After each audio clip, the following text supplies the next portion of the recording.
Hi, this is Mr. Lieberman, and we are going to talk about the regions of Texas.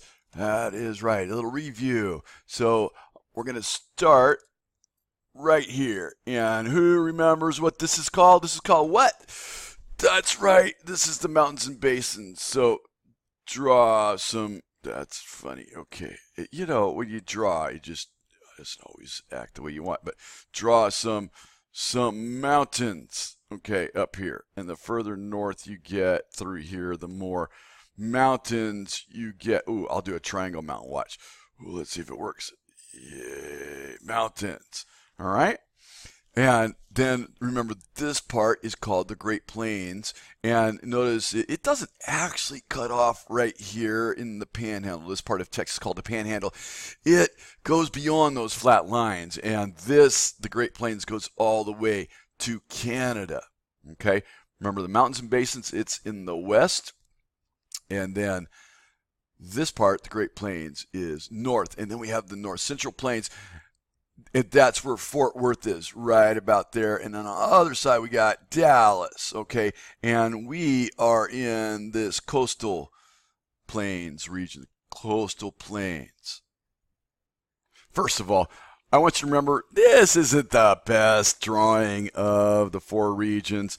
In here, it gets a little wacky, and up in here, it does too. So we're going to transfer over to this drawing. You'll notice I already put the mountains there, and look at the spike. Ooh, it hurts. So anyway, we're talking about West Texas right now, and the main things you need to remember about the mountains and basins in West Texas is, first of all, it's in the west. The second, there are mountains and basins, right? Mountains and basins. The mountains are the tall parts, the basins are the parts in between. And secondly, you need to remember that it's hot and dry.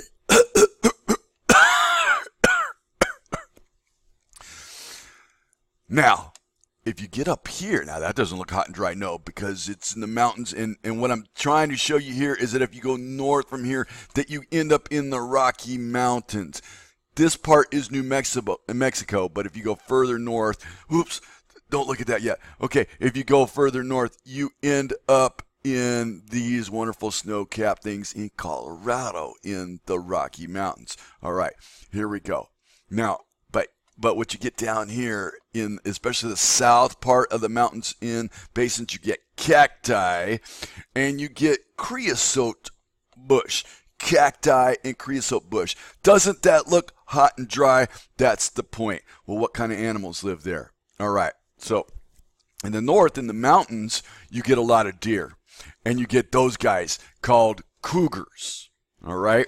By the way, if you are ever driving somewhere and a cougar jumps in your car, you just let him drive, okay?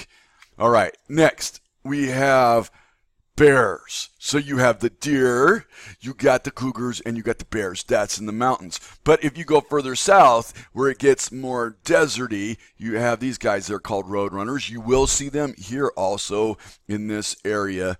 And you get these wonderful guys called snakes. I'm not exactly sure what snake that is. I was going for a rattlesnake, but now that I look at it, I'm not sure if it's a rattlesnake. Okay. Here's a slightly different look. And notice the two major cities, El Paso, Fort Davis. Again, this is in the west. It points west. See, it's pointing west. All right, now let's switch to this map where we can see some interesting features. One is you can see the peaks, the mountain peaks, and where they are. Mount Livermore sort of in the middle of the region. And at the very north, you see the Guadalupe Peak in El Capitan. Okay? Or El Capitan. I'm not sure how to say that exactly. We'll look it up. Okay, now, and again, major city. El Paso, huge city right there. Fort Stockton, another one. But what I want to show you here is the Rio Grande River. It starts up in New Mexico, comes on down through this place called Presidio. We'll learn more about that word as we study. It's still the Rio Grande. It's still the Rio Grande, and it goes around. It's coming this way. Now it turns. It makes a big turn. This is what we call Big Bend. Okay, Big Bend, and then it goes further south. But look at this coming through right here. This is called the Pecos River. And this when you get over the Pecos to this side, there's a part in Texas you're going to hear the word Trans-Pecos, and that's the Trans-Pecos on that side, okay? So we got the Pecos and we got the Rio Grande River. Remember this, not a lot of water in this area, but they have petroleum, natural gas, clay, copper, and sulfur. Who really wants sulfur anyway? Okay, next. All right, there's one more thing I want to show you real quick, and that is, oh, there it is. That's what Big Bend looks like, at least part of it. Here we have the Rio Grande River. Here's one place where it's pretty shallow, easy to walk across, right? But this is Big Bend. Very beautiful. Lots of people like to visit Big Bend. So how do you think, this is a big question I want you to think about. How do you think native people lived there? How did they survive in all this? Well, the Rio Grande helped, didn't it? What else? Okay, Mr. Lieberman, right now, push pause and let's think about this.